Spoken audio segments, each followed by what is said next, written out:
Assalamualaikum warahmatullahi wabarakatuh. Di video kali ini saya Uwais Al-Qarni, NIM 19130007, dan teman saya Nihayatus Sa'dia dengan NIM 19130022 akan membahas tentang transaksi-transaksi yang dilarang dalam agama Islam. Dasar hukum yang kami gunakan dalam pembahasan kali ini adalah surat An-Nisa ayat 29 yang berbunyi, Bismillahirrahmanirrahim, Ya ayyuhalladzina amanu la ta'kulu amwalakum bainakum bil batili illa an takuna tijaratan an taradin minkum wa la taqtulu anfusakum innallaha kana bikum rahima. Yang artinya, hai orang-orang yang beriman, janganlah kamu saling memakan harta sesamamu dengan jalan yang batil, kecuali dengan jalan perniagaan yang berlaku dengan suka sama suka di antara kamu. Dan janganlah kamu membunuh dirimu. Sesungguhnya Allah adalah Maha Penyayang kepadamu. Beberapa transaksi yang dilarang dalam agama Islam yang akan dibahas pada video kali ini adalah yang pertama riba, yang kedua maisir, kemudian ihtikor, ada jual beli yang tidak sah dan terlarang, kemudian horor, tadlis, baik najasyi, dan riswah. Yang pertama adalah riba. Riba menurut bahasa adalah al-fadlu wa al-ziyadah, yang artinya lebihan dan tambahan. Menurut istilah, riba adalah pengambilan tambahan dari harta utama yang dilakukan secara batil.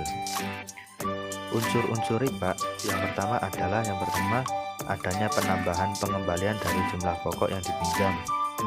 Kemudian penambahan tersebut berhubungan dengan pertimbangan jangka waktu. Yang ketiga, tawar-menawar atau persetujuan terhadap syarat tambahan itu ditentukan terlebih dahulu ketika kontrak pinjaman dilakukan. Larangan melakukan riba ada di surat Al-Baqarah ayat 275 yang berbunyi wa ahallallahu bai'a wa harrama riba, yang artinya Allah menghalalkan jual beli dan mengharamkan riba. Jenis-jenis riba ada dua. Yang pertama riba hutang piutang dan riba jual beli. Riba hutang piutang terdiri dari dua macam, yaitu riba jahiliyah dan riba qard.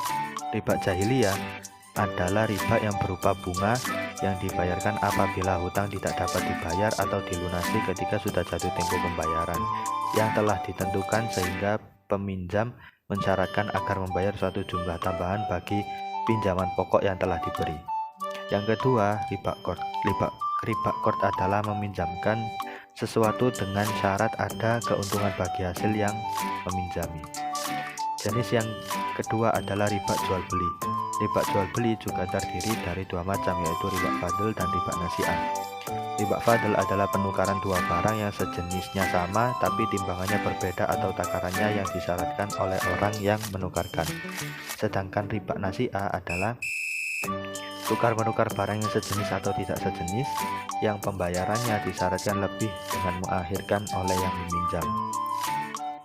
Transaksi yang kedua yang dilarang adalah maisir. Maisir dalam bahasa Arab berarti mudah, kaya, dan lapang. Jika dikaitkan dengan makna yang sebenarnya adalah cara mudah dalam mendapatkan uang tanpa melakukan usaha yang lebih atau usaha yang biasa dilakukan secara ekonomis. Secara sederhana, maisir adalah judi. Unsur-unsur maisir adalah yang pertama, hasil yang diperoleh dari transaksi tersebut tidak menentu. Kedua, mempunyai resiko kerugian yang cukup besar bagi sebagian atau seluruh yang terlibat dalam transaksi tersebut. Yang ketiga, keuntungan yang didapatkan sebagian pihak merupakan kerugian yang dialami oleh pihak lain. Transaksi yang ketiga adalah ihtikor. Ihtikor secara makna berarti menghalangi.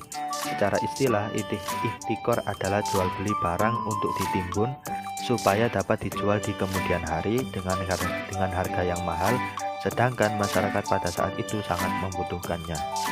Adapun kriteria transaksi ihtikor adalah yang pertama, barang-barang yang ditimbun harus melalui proses pembelian sebelumnya dari masyarakat. Kedua, barang-barang ini berupa barang-barang pokok atau makanan pokok. Yang ketiga, penimbunan barang yang dilakukan dapat menyulitkan masyarakat, dan penimbunan yang dilakukan adalah ketika sudah memasuki masa krisis. Dasar hukum larangan ihtikor adalah berdasarkan hadis Nabi Shallallahu Alaihi Wasallam yang menyebutkan bahwa la yahtakiru illa khotiun, yang artinya tidak ada yang menahan barang kecuali orang yang durhaka. Kemudian transaksi yang dilarang dalam agama Islam yang keempat adalah jual beli yang tidak sah dan terlarang. Contohnya adalah yang pertama, menjual anak ternak yang masih dalam kandungannya. Rasulullah Shallallahu Alaihi Wasallam bersabda bahwa beliau melarang jual beli janin binatang yang masih dalam kandungan. Contoh yang kedua adalah menjual belikan barang yang baru dibeli sebelum diserah terimakan kepada pembelinya. Nabi Shallallahu Alaihi Wasallam bersabda, siapa yang membeli makanan janganlah dia menjualnya sebelum menjadi haknya secara sempurna. Yang ketiga adalah menjual buah-buahan yang belum nyata buahnya. Rasulullah Shallallahu Alaihi Wasallam melarang dari menjual buah-buahan hingga tampak matangnya, menjual anggur hingga berwarna hitam, dan menjual biji hingga menjadi keras. Untuk materi selanjutnya yakni al-gharar. Jadi, arti dalam bahasa Arab, gharar adalah al-khatar, pertaruhan, majhul al-aqibah, tidak jelas hasilnya, ataupun dapat juga diartikan sebagai al-mukhatarah, yakni pertaruhan, dan al-jahala, ketidakjelasan. Gharar merupakan bentuk keraguan, tipuan, atau tindakan yang bertujuan untuk merugikan orang lain.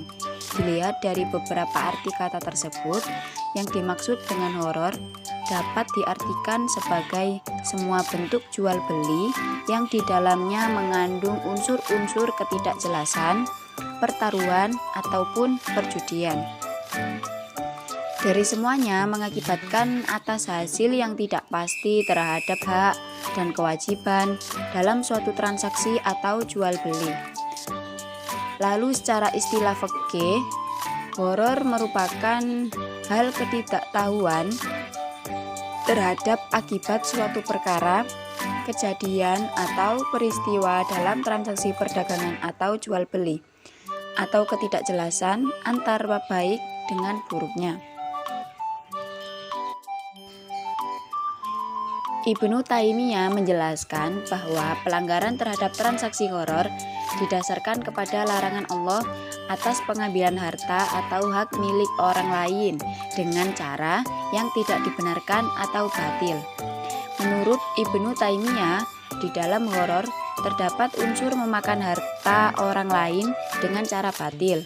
Dalam hal ini, Ibnu Taimiyah menyandarkan pada firman Allah pada Al-Quran Surat Al-Baqarah ayat 188 yang artinya, dan janganlah sebagian kamu memakan harta sebagian yang lain di antara kamu dengan jalan yang batil, dan janganlah kamu membawa urusan harta itu kepada hakim, supaya kamu dapat memakan sebagian daripada harta benda orang lain itu dengan jalan berbuat dosa padahal kamu mengetahuinya.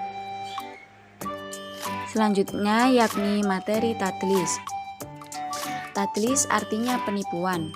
Tadlis pada jual beli dalam hukum Islam itu diharamkan karena tadlis merupakan penipuan yang dilakukan dalam suatu transaksi jual beli oleh pihak penjual terhadap barang atau objek yang dijualnya kepada pembeli. Nah, untuk hal-hal yang tergolong ke dalam unsur tadlis dapat diuraikan sebagai berikut. Yang pertama ada tadlis dalam hal kualitas, yang kedua ada tadlis dalam hal kuantitas, ketiga ada tadlis dalam hal harga, dan yang keempat ada tadlis dalam hal waktu penyerahannya. Selanjutnya kita ke materi bai najasi.